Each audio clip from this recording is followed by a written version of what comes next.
В тюрьме Аль-Нур, расположенной на окраине крупного города в одной из мусульманских стран Ближнего Востока, порядок держался не законом, а страхом. Здесь уважали силу, не задавали лишних вопросов и строго соблюдали иерархию. Новые заключенные почти всегда сталкивались с презрением, особенно если они были женщинами.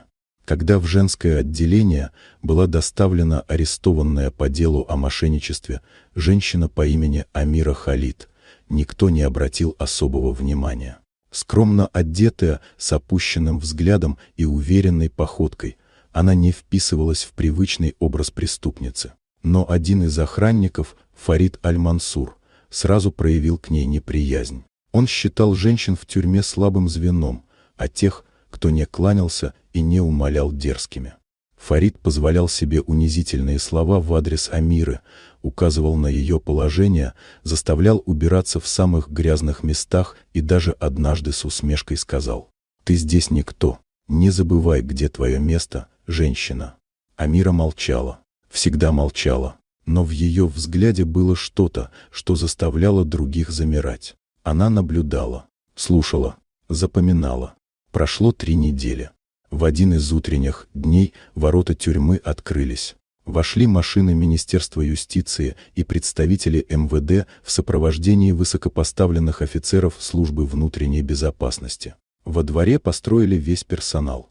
Из машины вышла та самая женщина, теперь в форменной одежде с гербом государства на груди. Это была полковник Амира бинт Халид, высокопоставленная сотрудница Департамента по делам исправительных учреждений, внедренная под прикрытием по личному распоряжению министра. Цель миссии – разоблачить произвол и жестокость в одной из самых жестких тюрем страны. Амира представила доклад с фото, записями, протоколами и свидетельствами заключенных. Главным фигурантом доклада был Фарид Аль-Мансур. Там были и унижения, и злоупотребления, и систематические нарушения прав женщин. Через несколько дней он сидел в отдельной камере под следствием. Без формы, без власти и без уважения.